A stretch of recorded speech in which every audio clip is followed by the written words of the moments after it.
sede fortalecidos no Senhor e na força do seu poder. Quanto ao mais, sede fortalecido no Senhor e na força do seu poder.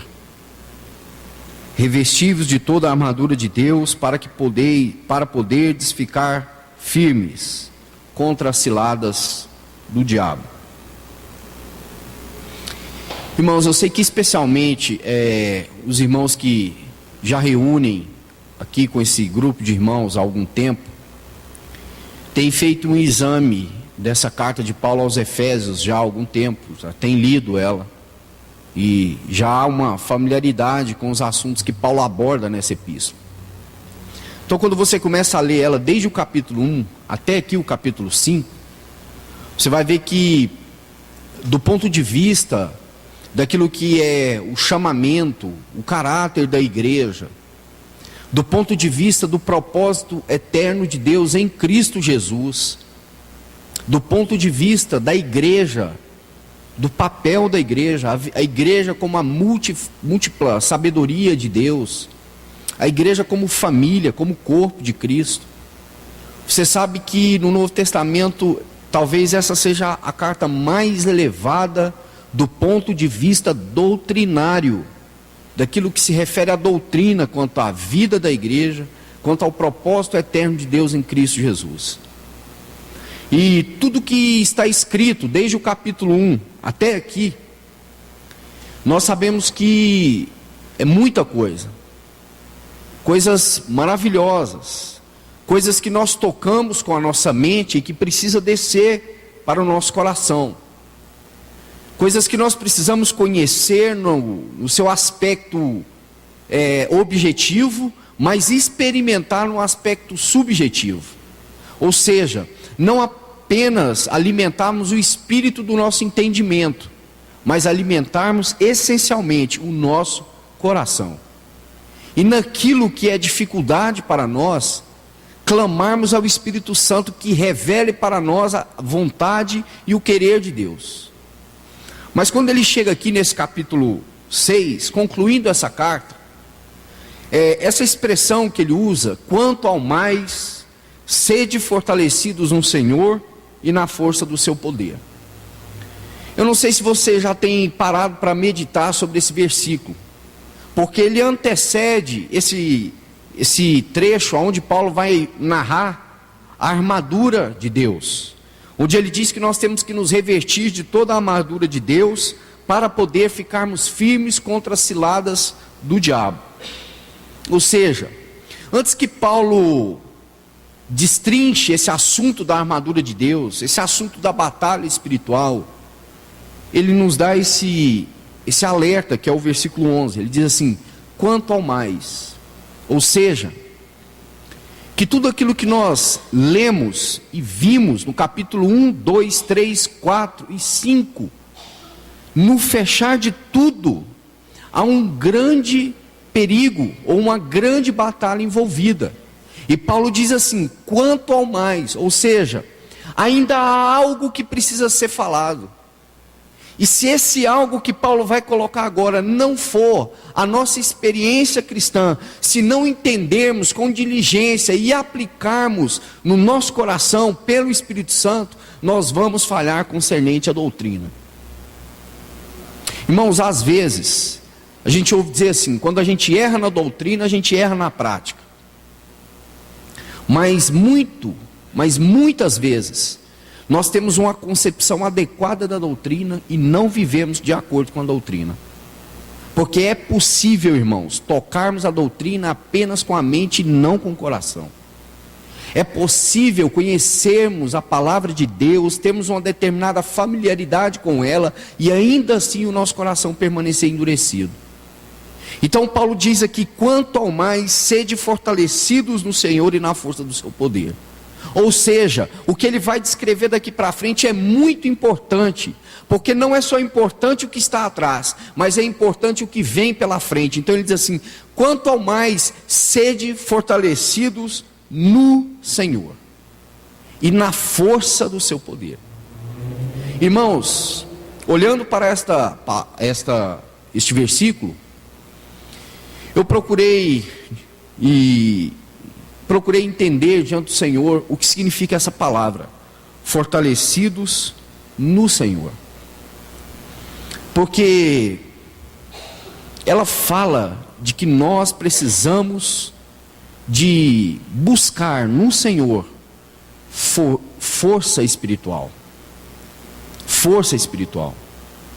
Porque embora nós estamos vivendo num determinado combate, como Paulo vai descrever aqui a partir do versículo 11, significa que se nós não estivermos nos fortalecendo no Senhor, não vai adiantarmos nós termos uma concepção adequada da armadura de Deus, da batalha espiritual, se nós não estivermos sendo fortalecidos no Senhor. Porque quanto ao mais, se nós não nos fortalecermos do Senhor, tudo que está para trás, irmãos, vai perder o seu sentido na aplicação prática da nossa vida. Nós vamos sucumbir, nós vamos cair. Impreterivelmente com a cabeça cheia de informação, mas com o nosso coração ainda não alcançado. Buscando forças em coisas exteriores. Quem sabe no nosso próprio braço, no nosso próprio entendimento, e não no Senhor. E quando ele usa essa frase, então, fortalecidos no Senhor, duas aplicações que eu queria, junto com os irmãos, fazer, que considero as mais preciosas em toda a Escritura. Fortalecidos no Senhor. São, diríamos, três, mas vamos tocar em apenas duas. E a primeira delas seria a palavra de Deus. A segunda seria a oração. E a terceira seria a comunhão, o partir do pão. Mas, irmãos, vamos nos concentrar nas duas primeiras. Creio que são conteúdos extensos. Vamos ver se o Senhor nos ajuda quanto a esses dois elementos principais. Então vamos começar por este elemento, a palavra. Irmãos, se nós nesse tempo, exatamente nesse período que nós estamos vivendo, de tantas lutas que nós temos enfrentado, e de tudo que ainda nós vamos passar, nós precisamos de estarmos diariamente com os nossos corações voltados para a palavra de Deus. Eu não sei se o relacionamento que nós temos tido com a palavra de Deus está resumido a reuniões, ou ao menos a um devocional. Mas, irmãos, a palavra de Deus precisa de fato ser um instrumento do Espírito Santo na nossa vida. E isso não se dá apenas por conhecer a palavra. Isso se dá por entrar na palavra por meio do Espírito, não só lendo a palavra, mas permitindo que a palavra venha ler o nosso coração. Abra um texto comigo aqui em 1 João, no capítulo 2, primeira epístola de João, capítulo 2, um texto muito conhecido dos irmãos, versículo 13 e 14. Filhinhos, eu vos escrevo porque os vossos pecados são perdoados por causa do seu nome. Pais, eu vos escrevo porque conheceis aquele que existe desde o princípio. Jovens, eu vos escrevo porque tendes vencido o maligno.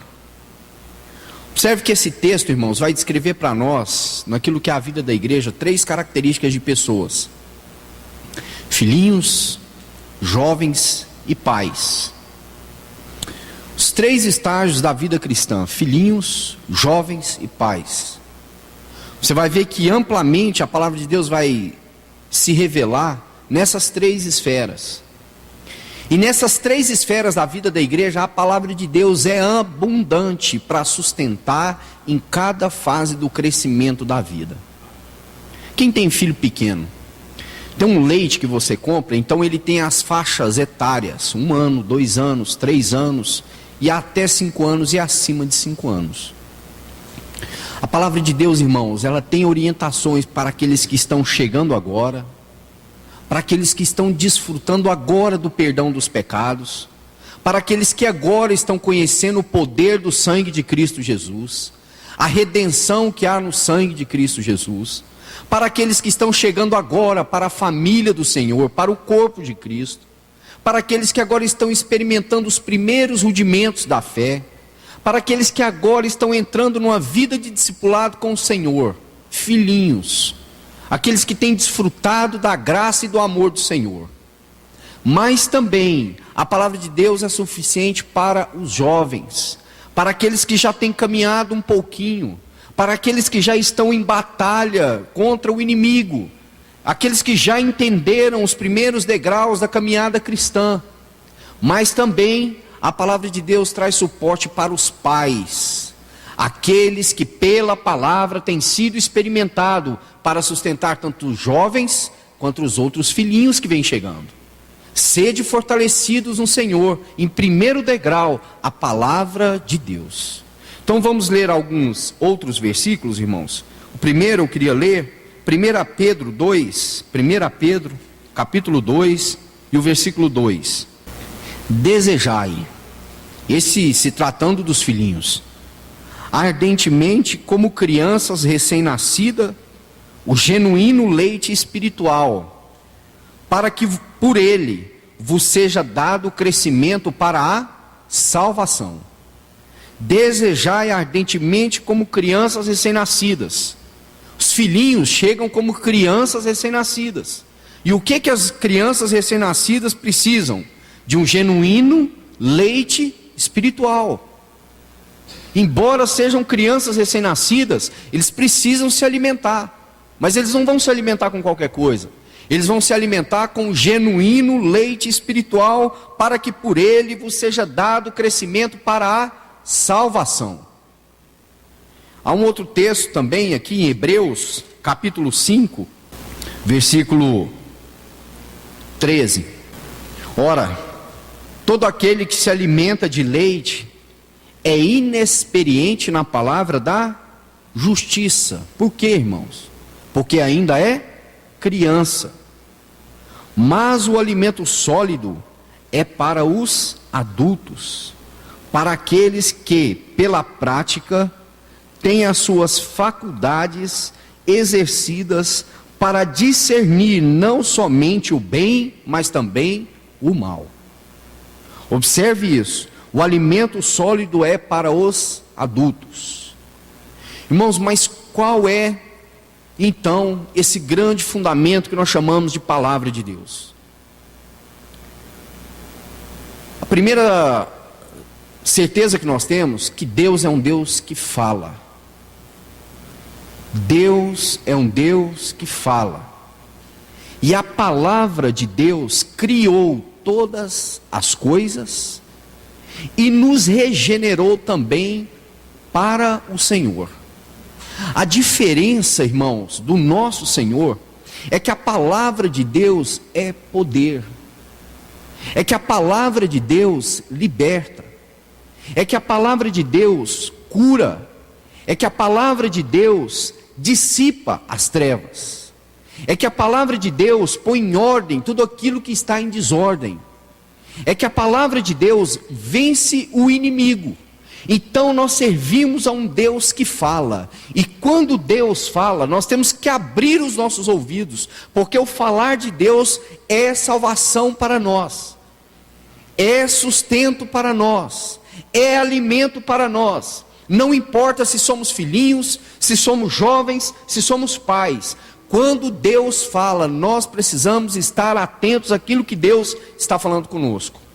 E a característica de Deus em falar significa que a sua palavra nunca, jamais é em vão. Nós tratamos palavras de maneira vã. Nós tratamos palavras como se elas nada significassem. Deus não joga a sua palavra ao vento, irmãos. Deus não desperdiça o seu falar. Deus não fala por não ter outra coisa para fazer. Deus fala porque Ele quer edificar, porque Ele quer construir segundo o seu propósito. Deus fala por um filhinho com o intuito de salvá-lo. Deus fala com um jovem com o intuito de fortificá-lo, de confirmá-lo. Deus fala com um pai no intuito de fortalecê-lo, para que ele venha a ser suporte para outros. Mas Deus fala com propósito. Deus não fala por falar. Deus não fala palavras ao vento. Quando nós abrimos a palavra de Deus, nós temos que ter essa certeza no nosso coração. Nós servimos a um Deus que fala. E Ele tanto fala que Ele guarda, diz o salmista, e Ele vela pela sua palavra. Irmão, você já pensou um pouquinho por que nós temos uma palavra nas nossas mãos? Por que nós temos a Bíblia escrita nas nossas mãos? Nós temos todo esse documento, nós temos tudo isso, essas letras escritas na nossa mão, à nossa disposição, porque Deus quis preservar o seu falar para conosco. Para que quando nós olhássemos e lêssemos essa palavra, o Espírito Santo pudesse fazer dessa palavra vida no nosso espírito, salvando filhinhos, confirmando jovens e fortalecendo pais, edificando a casa de Deus, edificando a igreja de Deus por meio da sua palavra. Então, irmãos, Deus fala porque Ele tem um propósito, porque Ele tem um querer. E nós temos que nos colocar diante da palavra de Deus todos os dias. Todos os dias. O nosso caminhar deve ser sondado pela palavra de Deus. Abra comigo o Salmo de número 19. Vamos ler alguns textos, irmãos, aqui em Salmos, referentes a essa palavra do Senhor. Salmo 19. Os céus proclamam a glória de Deus, e o firmamento anunciam as obras das suas mãos. Quando olhamos para os céus, nós podemos dizer: os céus proclamam a glória de Deus, e o firmamento anuncia as obras das suas mãos. O salmista começa assim, contemplando a glória dos céus. Os céus anunciam a glória de Deus, o firmamento anuncia a obra das suas mãos. Mas ele continua o texto e diz assim, lá no versículo 7: a lei do Senhor é perfeita e restaura a alma. Irmão, nós não somos aqui astronautas maravilhados. Ficamos impressionados, irmãos, quando nós abrimos a internet, vamos na NASA, vemos aquelas fotos do Hubble, ficamos impressionados com aquelas galáxias, com aquelas estrelas todas. Aquilo é maravilhoso demais, mas tem um problema dentro de nós. A nossa alma precisa ser liberta, a nossa alma precisa ser curada. E a nossa alma vai ser liberta e vai ser curada. Não é nós ficamos olhando as estrelas, amém por aquilo que Deus fez, isso anuncia o poder das suas mãos. Mas nós precisamos olhar para a lei do Senhor, porque a lei do Senhor restaura a alma. Não vai adiantar nós ficarmos contemplando a natureza e achamos que por contemplar, a nossa alma será sarada. Nós vamos ser aplacados, irmãos, porque à tarde o sol vai se pôr e a angústia vai bater sobre o seu coração. Talvez o dia amanheça com um sol muito lindo e você se anime, mas ali quando vai dando o pôr do sol, se a lei do Senhor não restaurar a sua alma, você vai cair em tristeza. E é isso que ele diz aqui no versículo 7: a lei do Senhor é perfeita e ela restaura a alma. Diz mais: o testemunho do Senhor é fiel e dá sabedoria aos simples. O testemunho do Senhor é fiel e dá sabedoria aos simples. Versículo 11: além disso, além do céu proclamar a glória de Deus e o firmamento anunciar as obras da sua mão, a lei do Senhor é perfeita e restaura a alma. Os juízos de Deus são perfeitos. Versículo 11: além disso, por eles se admoesta o teu servo, e em os guardar a grande recompensa. Irmãos, precisamos olhar a natureza, mas precisamos da palavra de Deus para restaurar a nossa vida, para restaurar a nossa alma, mas precisamos também guardar a palavra de Deus. Além disso, ou seja, os estatutos de Deus são perfeitos, a lei de Deus é perfeita e restaura a alma, mas além disso, por eles o seu servo é admoestado, diz o salmista, e em os guardar os seus preceitos, a grande recompensa. Que maravilha, irmãos, que maravilha, porque nós como pecadores, como homens desprovidos de bem, todo bem que há em nós é o bem que o Senhor edificar, porque por nós e de nós mesmos, nós não podemos produzir bem nenhum. Como diz o apóstolo Paulo, na nossa carne não habita bem nenhum.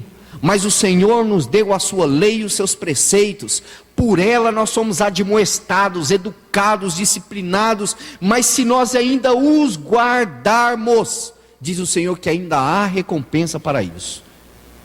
Ó irmãos, a lei do Senhor é perfeita. Imagine você, e o Senhor ainda nos promete recompensa se guardarmos a palavra de Deus no nosso coração. Um testemunho de amor. Jesus vai dizer que aquele que ama o Senhor, guarda a sua palavra. Guarda a sua palavra. Irmãos, não é um conhecimento técnico, não é um conhecimento acadêmico, porque isso vai seguir, segundo aquele outro pilar que nós vamos falar, da oração, porque pela oração nós guardamos, irmãos, a palavra no nosso interior, testificando no nosso espírito que somos filhos de Deus, amando o Senhor, ouvindo o Senhor, sendo tratados pela palavra do Senhor. E é isso que o salmista diz. E o versículo 13, também da soberba, guarda o teu servo, que ela não me domine. Porque se a palavra de Deus não nos guardar, se a palavra de Deus não nos educar, nós vamos cair em soberba. Então serei irrepreensível e ficarei livre de grande transgressão. Irmão, você veja a importância da palavra de Deus. E quando nós falamos da palavra de Deus, há esse maravilhoso salmo de número 119. Que salmo esplendoroso esse. E eu gostaria de ler alguns versículos com os irmãos aqui nesse capítulo 119, aí de Salmos. Salmo 119. Versículo 9. Os irmãos marquem, depois leiam com mais tempo em suas casas. De que maneira poderá o jovem guardar puro o seu caminho? Que pergunta, irmãos. Como é possível um jovem guardar puro o seu caminho? Você tem a receita aí, irmão? Tem alguma disciplina que nós podemos colocar sobre esses jovens? O que você acha? Será que nós podemos trancar eles num quarto, pôr uma corrente no pé deles e dizer assim, você não vai sair? Será que nós podemos privar eles deste mundo, como nós ouvimos aqui no domingo à noite? Será que nós vamos trancar eles dentro de uma bola de cristal? Diz o texto, guardar puro o seu caminho como? Observando-o segundo a sua palavra. Eis como um jovem pode guardar puro o seu caminho, observando a palavra de Deus. Versículo 25 deste mesmo capítulo. A minha alma está apegada ao pó. Vivifica-me segundo a tua palavra. Ó, irmãos, quando nós estamos naquelas situações onde não há esperança para nós, nenhuma. O salmista está dizendo assim, quando a minha alma está apegada ao pó, quando não há mais esperança para mim, diz ele o versículo 25, vivifica-me segundo a tua palavra. Irmãos, a palavra de Deus vivifica o nosso espírito, vivifica a nossa alma. Ah, queridos, quando nós entramos numa tristeza profunda e nós entramos para dentro de nós, fazemos autoexame, autorreflexão, aonde eu errei, o que foi que eu fiz, a tua palavra vivifica a nossa alma. É isso que o salmista diz. Nós precisamos olhar para a palavra de Deus e vermos aquilo que ela diz em cada situação do nosso viver. Versículo 41. Vem também sobre mim as tuas misericórdias, Senhor, e a tua salvação segundo a tua palavra, ou segundo a tua promessa. Vem sobre mim as tuas misericórdias, Senhor, e a tua salvação, porque tanto a misericórdia de Deus quanto a salvação de Deus é segundo a palavra de Deus. Por isso não pode falhar, por isso não pode dar errado. Por isso, irmãos, nós temos senso de origem e certeza de destino. Nós só estamos enrolados aqui no meio do caminho, e às vezes caímos aqui, caímos ali. Mas o Senhor disse, está consumado. É nisso que o nosso coração descansa. Quando Ele diz isso, que as misericórdias e a salvação do Senhor são segundo a sua palavra. É segundo aquilo que Ele disse, é segundo o que Ele prometeu. E se Ele prometeu, Ele vai cumprir o seu querer e a sua palavra. Versículo de número 49. Lembra-te da promessa que fizeste ao teu servo, na qual me tens feito esperar. Irmãos, esperar segundo a palavra de Deus. Querido, qual que é o problema de esperar segundo a palavra de Deus? É com a palavra de Deus ou é com o esperar? Obviamente é com o esperar, porque a palavra de Deus vai se cumprir. Quando? Nós não sabemos. E o problema nosso não é com a palavra de Deus, porque ela é fiel, ela vai se cumprir. Mas o problema nosso está em esperar que o Senhor cumpra com a sua palavra. Mas esse esperar significa o tratamento de Deus para cada um de nós, irmãos. Ele sabe com aquilo que Ele está trabalhando, Ele sabe que tipo de vaso Ele está moldando. Ele sabe a natureza de cada um, o tempo de cada um, a necessidade de cada um. E Ele sabe que é o nome dEle que está acima de todas as coisas. Então nós esperamos segundo a palavra de Deus. E sabemos que ainda estamos esperando porque Ele prometeu. Então nossa esperança é a palavra de Deus. Versículo 58. Imploro de todo o coração a tua graça. Compadece-te de mim segundo a tua palavra. Irmãos, o Senhor se compadece de nós segundo a palavra dEle, irmãos. Segundo o que Ele prometeu, segundo o que Ele fala na sua palavra. Versículo de número 97.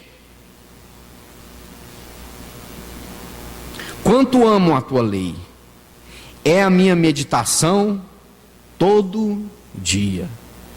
Irmãos, precisamos amar a lei do Senhor. Precisamos amar a palavra do Senhor e fazer dela a nossa meditação diária. Versículo 105. Lâmpada para os meus pés é a tua palavra e luz para os meus caminhos. Por último, versículos 175 e 176. Se não me engano, os dois últimos desse capítulo. Viva a minha alma para louvar-te. Ajudem-me os teus juízos. Ando errante como ovelha desgarrada. Procura o teu servo, pois não me esqueço dos teus mandamentos. Você está vendo, irmão? Ainda que nós venhamos andar errantes, há uma promessa da qual nós não vamos nos esquecer e ela vai se cumprir. Olha o que ele diz: ando errante como ovelha desgarrada. Então ele diz assim: procura o teu servo. Por que ele diz procura o teu servo? Porque o Senhor prometeu na sua palavra que se uma só se desgarrar, Ele deixa 99 para trás e vai atrás daquela única que escapou. Talvez eu e você não dessemos tanta importância. Não, eu tenho 99, vou me preocupar com uma que está lá no cascalho, caída, machucada, ferida. Ele diz assim: ando errante, como ovelha desgarrada, procuro o teu servo, pois há na minha consciência, eu não me esqueço dos teus mandamentos. O Senhor prometeu. Então, irmãos, nós temos suprimento na palavra de Deus para a nossa vida. Irmãos, o Senhor é um Senhor que fala, é um Senhor que nos ama, é um Senhor que insiste conosco, que insiste em nos lembrar a sua palavra, que não insiste em nos dizer que nós devemos amar e nos render à sua palavra. Que alicerce é esse para sermos fortalecidos no Senhor? Irmãos, nós vivemos uma geração muito, mas muito rasa na vida com Deus, especialmente por causa desses dois alicerces da vida cristã: palavra e oração. Porque quando você vai para a história da igreja, irmãos, você começa a ler todos esses homens que foram colunas no testemunho da igreja ao longo da história, você vai encontrar duas coisas, e não é nada de mirabolante, irmãos. Ninguém fazia mágica, mas eram homens da oração e homens da palavra. Simples assim. Homens de oração e homens de palavra, ou da palavra de Deus. Mas se você começa por esse item, a palavra, irmãos, você vai ver como que os cristãos de hoje lidam com a palavra de Deus. Guardam como amuleto. Abre lá o Salmo 91, põe em cima da estante.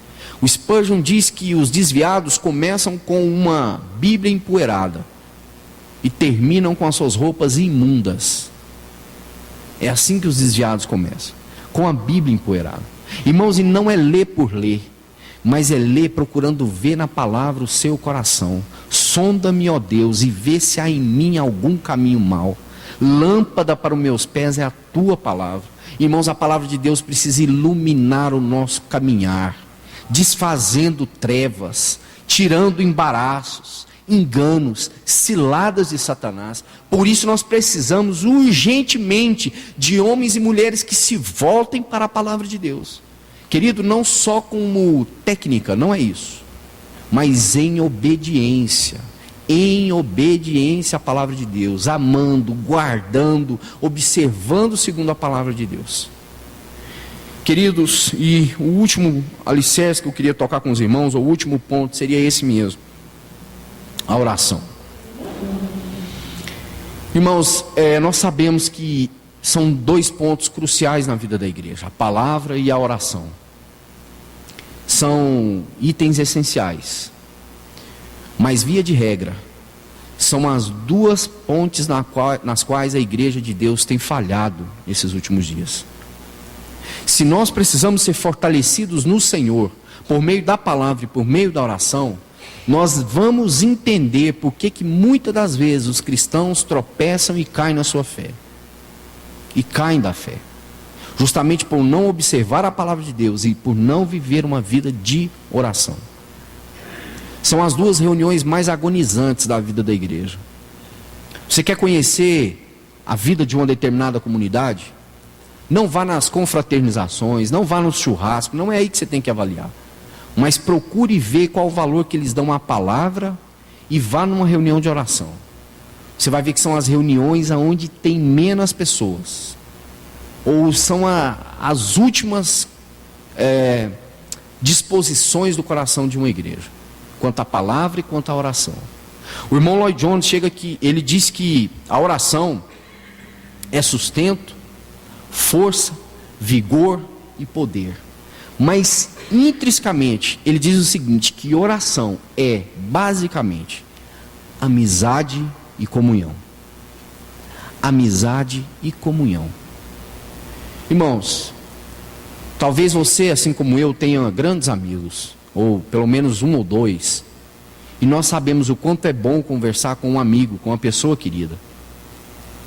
E por toda a Bíblia, nós vamos entender que a oração é o desenvolvimento de uma amizade com Deus e de comunhão com Deus.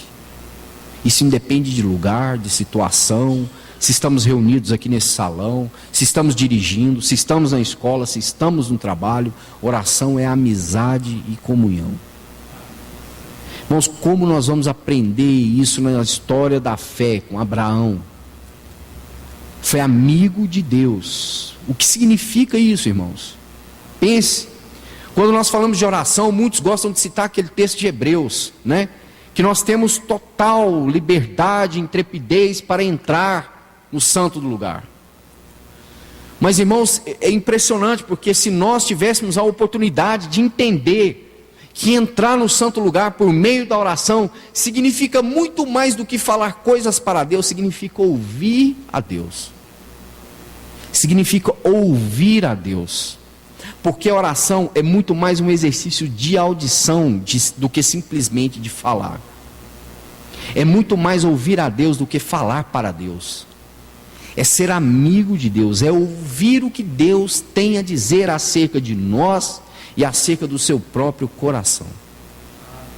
Irmãos, é por isso que os homens que oraram, homens que foram ganhos pelo Espírito Santo de Deus no quesito oração, eram homens profundamente esmagados por uma realidade espiritual que nós não conseguimos nem sequer mensurar.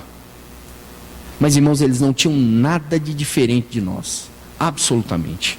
Eles brigavam com a sua carne, eles lutavam consigo mesmo, procurando dedicar a Deus tempo em amizade e em comunhão, para receber dele força, vigor, poder e renovo.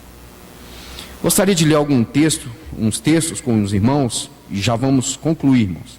Abra comigo a epístola de Paulo aos Colossenses, no capítulo 4, Colossenses 4, 2, diz assim: perseverai na oração, vigiando com ações de graça. Um grande irmão do passado, que também foi conhecido por ser um irmão de oração, e eu creio que a maioria de vocês devem conhecer, George Muller, ele dizia assim que Você não deve começar a orar sem antes ter uma clara percepção e consciência da presença de Deus.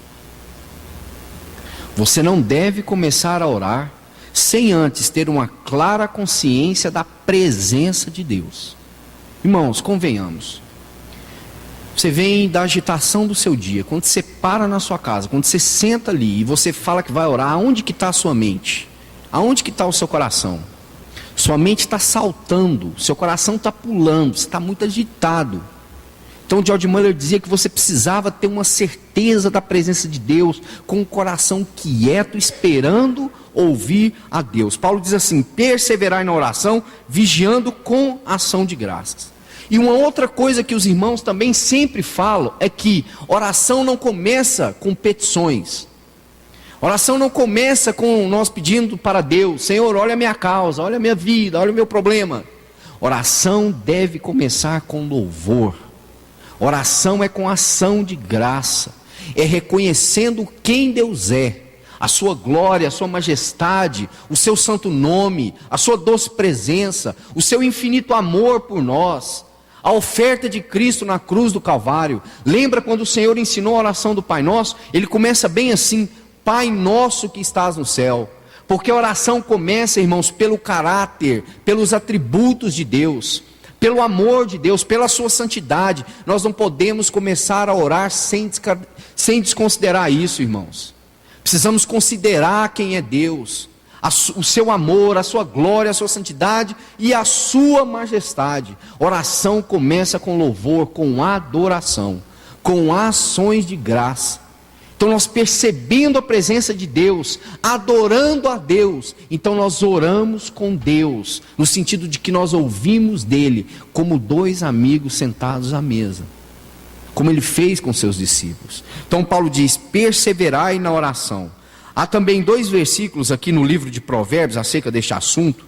Provérbios capítulo 15, que vai reforçar, irmãos, esse argumento. Provérbios 15 e o versículo 8: o sacrifício dos perversos é abominável ao Senhor, mas a oração dos retos é a sua alegria. Irmãos, o que pode alegrar o coração do Senhor então? É alguém aguardando a sua presença, sendo manifesta, e isso confirmado no seu espírito, com ações de graça, louvando a Deus, e um coração disposto a ouvi-lo. Eis a alegria do coração de Deus. Quando um justo se dispõe, ou quando um reto se dispõe a orar ao Senhor, o Senhor se alegra com isso, irmãos.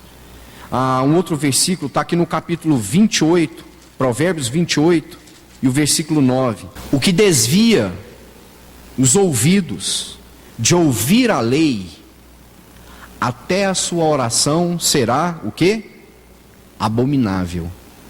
Irmão, faça uma pergunta lógica depois de ler esse versículo. O que desvia dos ouvidos de ouvir a lei, até a sua oração é abominável.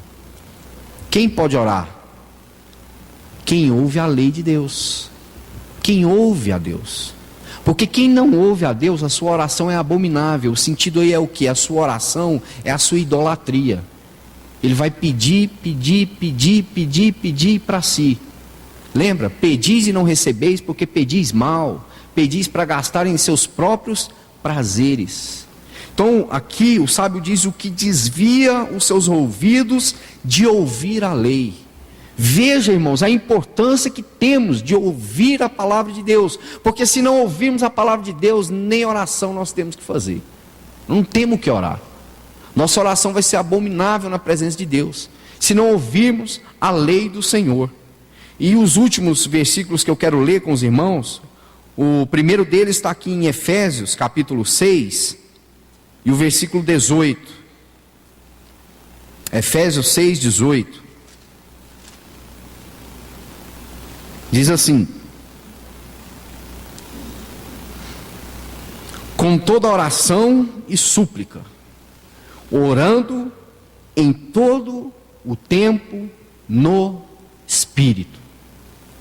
Irmão, se oração é amizade em comunhão, então, E Jesus nos disse que o Espírito é o Espírito da comunhão, que o Espírito de Deus é aquele que comunica a doce comunhão da Trindade no nosso viver diário, a comunhão com o Pai, a comunhão com o Filho e a comunhão com o Espírito. Significa que a oração, quando nós nos dispomos a orar ao Senhor, adorando o Senhor, louvando o Senhor e também colocando diante do Senhor toda a nossa súplica, ele diz assim: em todo tempo no Espírito. Porque esse lugar de comunhão, irmãos, essa habitação do Espírito no nosso espírito, nos faz ver que em nós há um lugar onde Deus espera comunhão conosco. Há um amigo. Dos nomes do Espírito no Novo Testamento é amigo, fiel, consolador. Há um amigo que espera desfrutar, irmãos, de amizade verdadeira conosco, de comunhão sincera conosco, de vidas voltadas para Ele em verdadeira devoção, querendo ouvir o seu falar, querendo ouvir a sua voz. Por isso, irmãos, nós precisamos dessa disposição interior por meio do Espírito para ouvirmos o Senhor em oração. Irmãos, eu sei que nós fomos às vezes afetados por muitas coisas, e uma das coisas que eu creio que faz muito mal é a gente achar que a graça de Deus é responsável por tudo. Então nós dizemos assim: nós temos que descansar na vontade do Senhor. Irmãos, nós precisamos, como diz Judas, batalhar pela fé que foi dada de uma vez por todas aos santos. Nós precisamos crescer em comunhão no nosso espírito, adorando a Deus, orando a Deus, servindo a Deus, ouvindo a sua lei, ouvindo a sua palavra e orando em todo o tempo no Espírito, com ações de graça, com súplicas, tendo consciência da presença de Deus todos os dias da nossa vida. Não é, irmãos, que Deus está longe e num determinado momento do dia nós vamos parar e Deus vai estar perto. Mas é quando você para e desliga as vozes do seu interior para ouvir a voz do Supremo Pastor, para ouvir a voz daquele que tem palavras de vida eterna, como diz Pedro: para onde iremos nós? Só tu tens as palavras de vida eterna. É hora de nós aquietarmos o nosso coração, de ouvirmos o falar do Senhor. Quando nós ouvimos o falar do Senhor, irmãos, nós temos motivo para orar, adorando, suplicando a Deus, servindo o Senhor no nosso espírito. O outro texto é aqui, Filipenses, capítulo 4.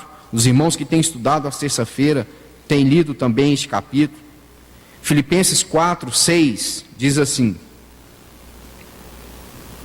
não andeis ansiosos de coisa alguma, em tudo, porém, sejam conhecidas diante de Deus as vossas petições, pela oração e pela súplica, com ações de graça.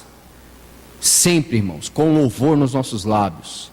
O Senhor precisa conhecer sim as nossas súplicas e as nossas petições, mas que nós também louvemos o Senhor por aquilo que Ele é, por aquilo que Ele fez por nós na cruz do Calvário, pela sua glória, pela sua santidade, pelo seu grande amor para conosco. É por aí que nós devemos começar, considerando quem Deus é, cheio de glória, cheio de majestade, santo, santo, santo, como declara a sua palavra. E o último versículo, irmãos, para concluirmos, está aqui na epístola de Tiago, capítulo 5, versículo 16.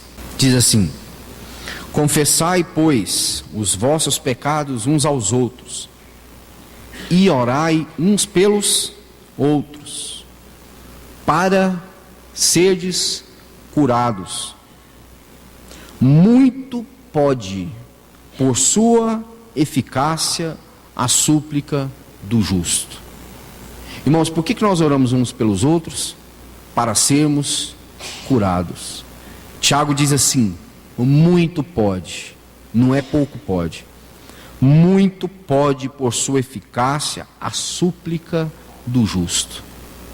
Irmãos, o quanto nós precisamos crescer nesses dois fundamentos, palavra e oração, para sermos fortalecidos no Senhor e na força do seu poder. precisamos de entender, irmãos, que a palavra é muito mais do que apenas termos um contato literário com ela.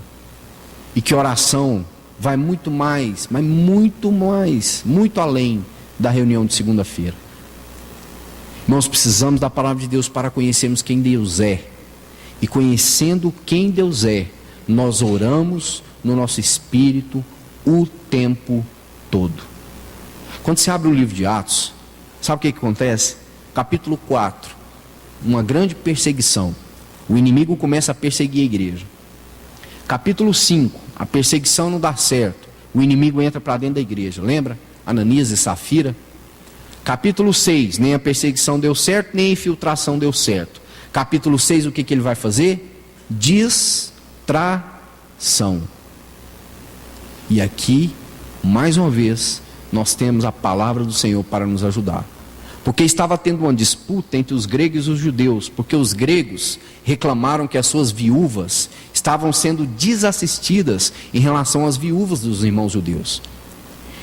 Então, os apóstolos levantaram e falaram assim: escolha entre nós aí homens cheios do Espírito Santo para servir à mesa, porque quanto a nós, nos ocuparemos da oração e da palavra.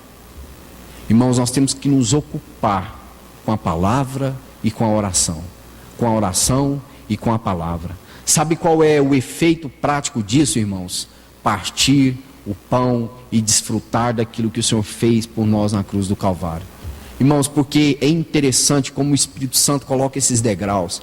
Porque, irmãos, qual o significado tem para alguém tomar aquele pão e aquele cálice aqui domingo de manhã, se ele não conhece a palavra de Deus, se ele não tem tido uma vida de oração com o Senhor? Ele vai falar: nossa, eu gostei desse pão, tem um gosto maravilhoso, esse suco está ótimo, mas ele não vai entender as aplicações espirituais dessas grandes realidades. Quando nós tomamos aquele pão e aquele cálice, nós o tomamos porque nós conhecemos a palavra de Deus, porque nós temos tido e procurado desenvolver amizade sincera com Deus por meio de oração, suplicando o Senhor no meio das nossas lutas e no meio das nossas dores, sabendo quem Deus é, adorando a Deus, servindo a Deus e sabendo que aquele pão e aquele cálice é a provisão de Deus para nós. São realidades espirituais, irmãos, que o Senhor coloca no nosso viver prático diário, das quais nós não podemos nos distrair. Que o Senhor nos ajude então nesse tempo, irmãos. Vamos orar. Pai, nós bendizemos o Teu nome, Senhor. Louvamos a Ti, porque o Senhor é um Deus cheio de glória, cheio de majestade, santo, eterno, glorioso. Ó Senhor, de eternidade a eternidade se faz conhecido o Teu nome. Nessa noite nós queremos louvar a Ti por mais uma vez o Senhor nos ajuntar, nos conceder vigor físico e espiritual para abrirmos a Tua palavra. Senhor, nós Te louvamos porque temos entendido que isto é um milagre que tem acontecido na nossa vida. Senhor, nós viemos de um dia tão agitado, tão tumultuado, mas o Senhor nos preserva aos Teus pés. O Senhor nos conduz a este lugar. Abre a Tua palavra para cada um de nós, para mim, para os meus irmãos. Pai, nós Te louvamos porque o Senhor é fiel, porque o Senhor tem zelado de nós. Nós entregamos a Ti este momento, Pai, pedindo que a Tua palavra venha restaurar, venha consolar. Senhor, venha fortalecer o jovem, venha confirmar os pais, venha trazer robustez aos filhos, aos pequeninos, mas que a Tua palavra encontre então o caminho no nosso coração nesse tempo. Pai, nós queremos guardar a Tua palavra, amar e guardar a Tua palavra. Senhor, e diante da Tua palavra nós queremos orar ao Senhor, sendo amigos do Senhor, desenvolvendo comunhão com o Senhor, conhecendo quem o Senhor é, os Seus caminhos e adorando o Senhor em todo o tempo. Pai, também queremos seguir nos alimentando do Senhor, dia após dia, amando, servindo, apressando a Tua volta. Louvamos o Teu nome mais uma vez. Bendito para sempre és, Senhor. Aleluia, Senhor. Graças a Deus, irmãos.